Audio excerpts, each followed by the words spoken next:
Magandang araw po mga Kapinoy. Kamusta po kayo? Magandang umaga, tanghali, hapon, gabi. Kahit saan parte ng mundo kayo ngayon nandun, ano? Ngayon po ay araw ng Lunes, ano? At ano ba ngayon? June 23, ano? Talagang summer na po kasi ang init-init na. Ngayon po ay 82 degrees Fahrenheit. At tataas po ito ngayon ng bandang around ng hapon ay tataas ng mga 95 degrees Fahrenheit. Ano, medyo mainit na talaga yan. But, magandang balita ay ito ay summer na, no? At hindi na taglamig talaga, no? Talagang wala ng jacket. At any rate, kamusta po kayo, ano? Nabalitaan ko po na nag-file na daw po ng kaninang bago ako umalis ay nakita ko sa social media na nag-file na ng sagot ad cautelam, answer ad cautelam ang grupo ni Sara Duterte, no? So, sumagot na po sila. Dapat po kasi ang 10 days ay June 21. But since it falls on a Saturday, so naging Monday po ang kanilang due date. So ngayon, na-file na, no? At pero meron pa rin pong mga agang-agam na kung saan mapupunta itong impeachment na to kasi alam naman natin na ito ay na ibinalik o pinadala pabalik sa House of Representatives na hindi pa naman tinatanggap ng House of Representatives as far as I know. Ano? Pero sino-sino ba ang nagmaniobra ng pagbabalik ng impeachment complaint sa House of Representatives? Ano, sino-sino at kung papaano nila ginawa ito. Ito ang ating pag-uusapan ngayon. Ano? Alright, so obviously, sabi nga ni Juan Ponce Enrile doon sa isang interview, no? Approaching a railroad crossing. There is a obvious and definite attempt na talagang hindi matuloy ang impeachment na to, ano? Kasi noong pagka-file ng impeachment na to, despite the fact na sinasabi ng konstitusyon natin na once received the impeachment complaint, the Senate shall that the trial of the impeachment shall proceed forthwith. So, yun po ang sabi, ano. Pero ano ang ginawa ni Cheese Escudero? Ba ito? Cheese Escudero ay sinabi na,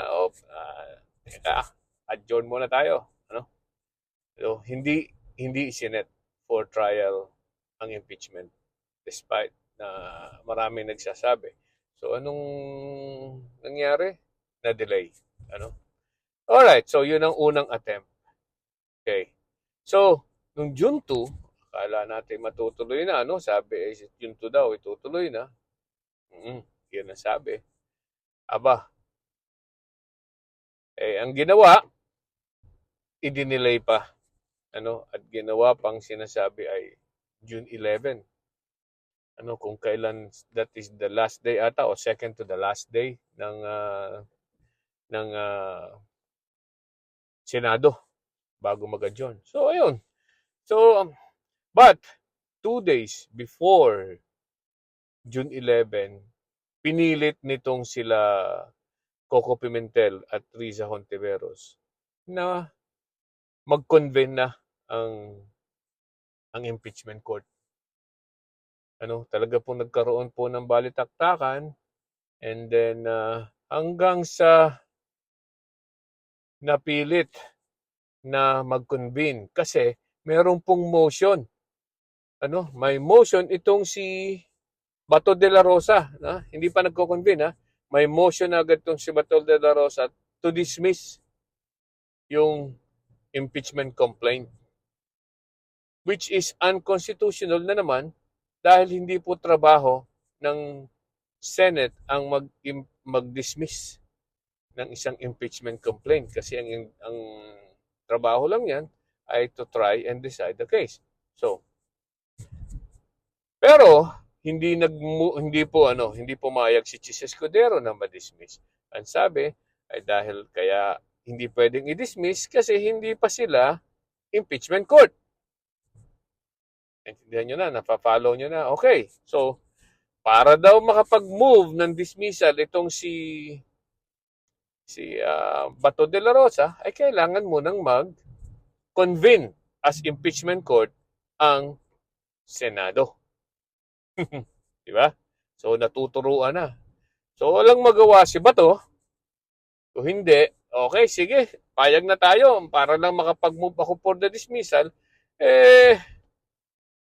mag-convene tayo ng impeachment court. Alright, so kaya po nung kailan ba yun? June 10? Di ba? Ano po ha? Nagsuot na sila ng mga robes at nanumpa as impeachment court judges. Alright, so now, ngayon na sila impeachment court judges na, nagsalita na. Sabi ni Chis Escudero, okay, ngayon ka, anong gusto mong sabihin? Bato. Okay, sagot naman si Bato. I move that the impeachment complaint against Sara Zilberman Duterte be dismissed. Yun daw. Ay tapos, ayan na.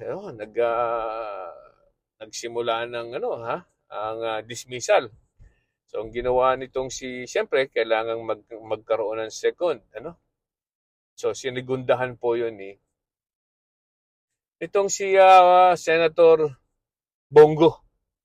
Kung kailan sinabi na hindi dapat talagang ma-dismiss ang impeachment kasi daw hindi naman daw po makakain 'yan. 'Yun ang sabi niya.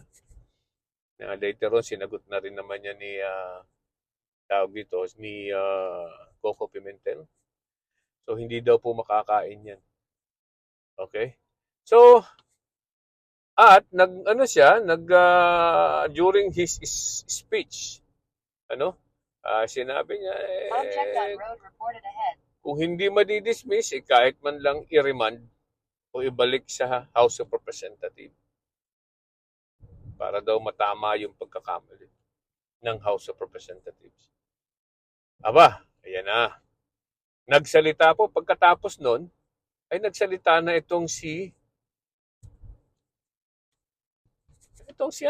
Alan Peter Cayetano.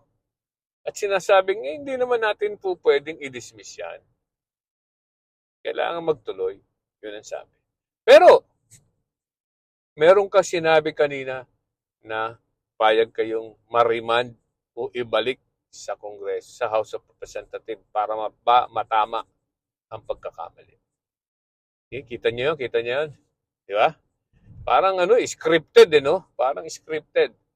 Okay. So, dyan na po nagsimula ang balitaktakan ng kung pwede bang ibalik o hindi ang impeachment complaint.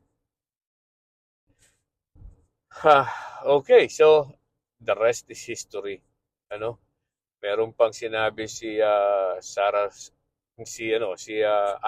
Amy Marcos na sinasabi na tungkol sa accountability na daw naman yan. Yan daw ay kakapiranggot, accountability, which I don't believe it is, Yan pong impeachment na yan, it's not accountability for the senators. It's not the accountability for the Sara Duterte. It's not even accountability for these officials. It's the accountability to the people of the Philippines. Yan po ang sinasabi natin dyan. Alright, so yan ang mga nagmaniobra ng pagpababalik ng impeachment complaint sa House of Representatives. Nagsimula kay Chis Escudero, tapos si Bato de la Rosa, tapos si Bongo, tapos si Alan Peter Cayetano, si Amy Marcos. At pinagbotohan na po ng ng buong Senado kung ano bang gagawin diyan. Kaya ang nangyari po, 18 ang pumayag na ibalik sa House of Representatives ang ating impeachment complaint at 5 naman ang lumaban. Ano? Kudos sa mga lumabang 5. Okay? So, wag po natin kalilimutan yung nangyaring yan. Pero balita ko naman ay ito nga, sumagot at malalaman natin kung anong mangyayari sa susunod na kabanata. Alright? Bye-bye!